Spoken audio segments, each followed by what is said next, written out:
Welcome to episode 11 on setting up song structure. The intent of this video is to understand how to write music properly. Today's course overview will be going over what song structure is, how to set up a framework for it, and then a few tips and tricks. All right, let's go over what song structure is, and I'm going to be referencing Mozart a couple of times. I'll show you why, but to start, I ain't Mozart. So I used ChatGPT to explain this first part of the lesson. I just gave it a prompt saying, can you create a framework for me for traditional dubstep songs for intro, build, and drop, and create exactly how many bars in length each element needs to be, that being the intro, build, and drop. And it created 3 formats for me. The first 2 are a little long, it called it standard and extended. So let's just go over standard. This color is the intro, this color is the build, this color is the drop, and we'll go over them. So like this is obviously 16 bars intro, and then I just copied that MIDI track window over, made it a different color. This would be the build, and then you would have a drop that is 32 bars in length, but at the halfway point, it changes color because this would be a variation change, adding a completely new bass line and a completely new flow possibly could be a variation change.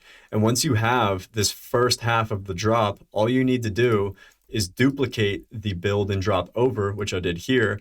I just changed the colors of the drop to greens because this would be a completely new sound coming through with, again, another variation change at the halfway point of this entire drop. And then you would just have a little outro at the end. So this is a very basic pictogram or color diagram of what song structure really is. Just know that you have an intro, build, and drop, and they all need to be within certain bar lengths. So it goes from 4 bars to 8 bars to 16 bars to 32 bars can be the length of any of these elements. And generally speaking, you want the intro to be the smallest, your intro to be like the medium length, and then your drop to be the longest, obviously, for the right sequential pattern. This would be the extended format it gave me. So again, a 16 bar intro, a 16 bar build, and then a 32 bar drop, where it didn't say it had a variation change, and then it went into this like 16 bar breakdown, which like I haven't seen before, but this is just like what ChatGPT recommended, and like you can fill in your own bass notes this way.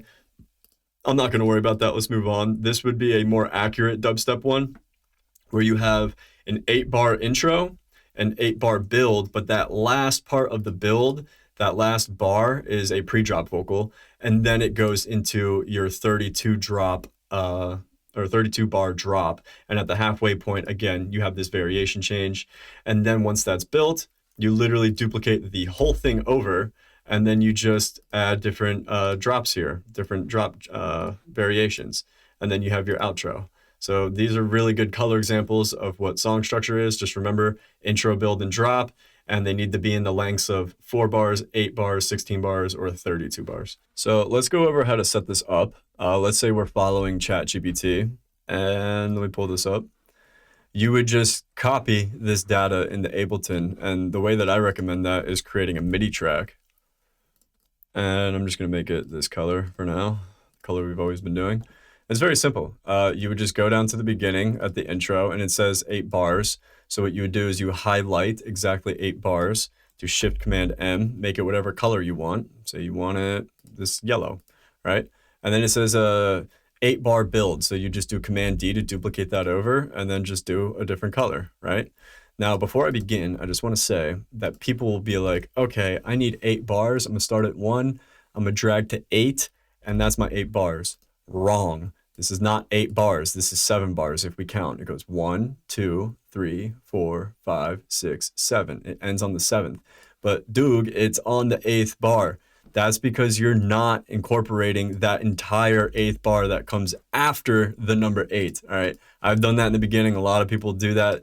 I still make that mistake today sometimes. So just know that in order for you to count the bar number that you're landing on, you have to actually include this entire space that's after it. So I guess to sum it up, if you want 8 bars, it needs to land on the 9th marker, right? So back to setting up the framework, you just create these boxes, these Legos, and then you just color code them.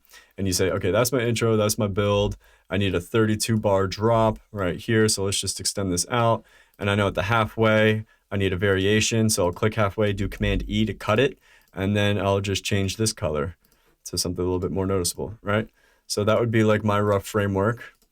And say I have this set up, I just highlight it all, duplicate it, and then that right there is my song structure framework that I just need to fill in. Now we'll go over some tips and tricks for songwriting. So let's say you followed this MIDI track technique and you have everything color coded all the way down to the call and response, which we'll get into in a later video, which is specifically oriented around like drop writing. But let's say you have the whole song structure color coded.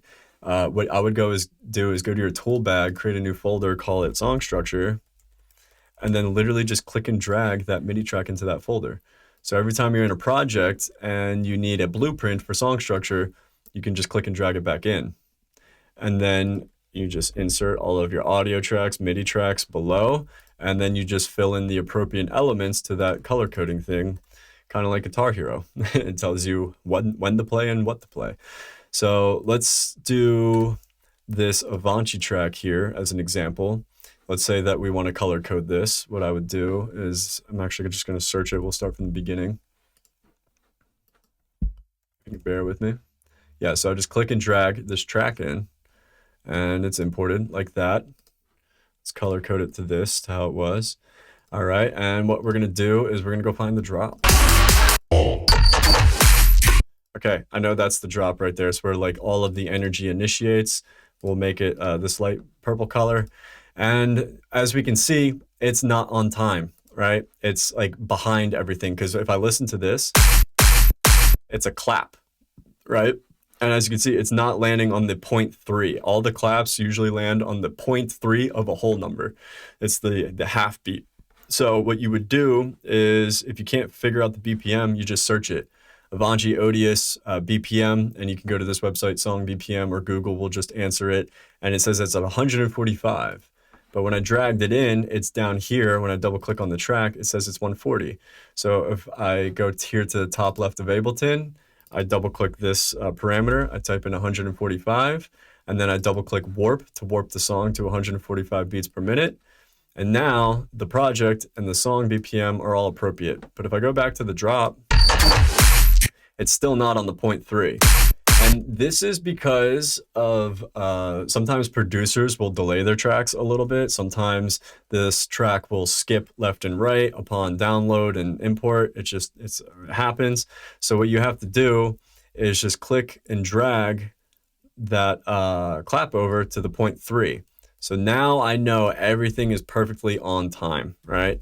And from here, we can just chop it up in color code. So if I listen to this, sounds like intro. Okay. Here's when the build happens. So I would cut there with Command E. Go find the drop again. Here's more of the build. There's the pre-drop vocal. And I just cut the drop. So let's go ahead and change the color of all of these, like so. And this is a little bit different. All right, so we know this is like, oh, what's this? Let's see. So this would be like the intro, a little bit of a bridge with like some war party drums, a little ARP or something, and then the build. Then it's pre-drop vocal, and then the drop. So this is a way of color coding the song structure directly within the track. And then you can also follow the MIDI track thing that we did before by creating like up here these boxes, these color coded boxes. That way you can just click and drag that MIDI track again. I think I already said this, but into that song structure folder and import it. Or you could just import or save this like entire song as well if you wanted to do that, and then still just click and drag that in, and it will drop in with all of the appropriate color coding. So that's one thing to do. Another thing is, if you want a little bit more permanent solution so you don't have to do all this color coding and stuff, is that you can go up here and create bookmarks on your track. They're called locators. And we did this in the bootcamp series. If you already skipped that, what you would do is just right click on the timeline up here and add a locator. And on that first bar, it's always the intro. And then you go 8 bars after that, that would be your build. And then 8 bars after that on the 16 would be your drop. Put that back on time. drop. Cool. And then that would go on for 16 bars. So you go to the 32. Oh, look, there's already a locator there. And then that right there is having bookmarks and locators directly on the Ableton arrangement view, so that you can just import the appropriate sounds within these sections. And if you add a bunch of locators to a specific song, like following that song structure, you can save that as your default preset. So when you open it up, these locators are already there, and you just have song structure visualized with these locators, and you can just fill them in. I forgot to mention this, but I should say that this isn't plagiarism. It's only plagiarism if you are copying the exact same like song structure, the exact same like sounds, like the pre-drop vocals and the call and response. If you're following everything to exact T, you start to get on the lines of plagiarism. But even though I really don't even know like how like chargeable that is, like on an offense, because like it's EDM, and like there are so many songs, for instance, that have an 8-bar intro and 8-bar build, and there's so many songs that really do follow this call and response pattern, like the flow of everything. So I guess it's a fine line. If you copy everything to an exact T, yeah, you're getting into the lines of plagiarism. But at that point, like, why are you doing that?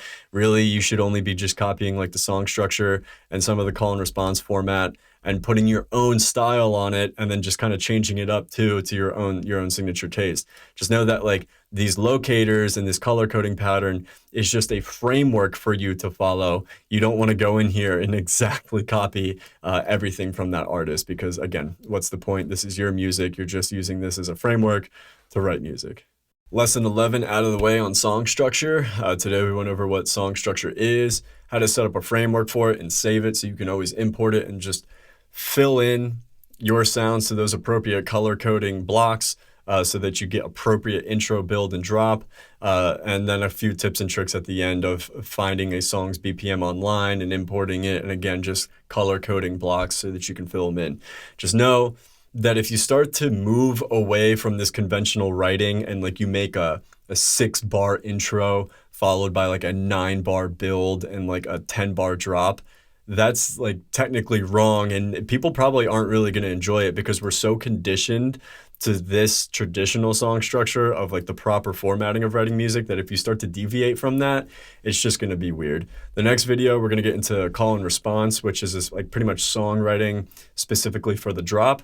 It can also be applied to everything else in music, but we're going to be going over for the drop part. So thank you for watching. I'll catch you over in the next video.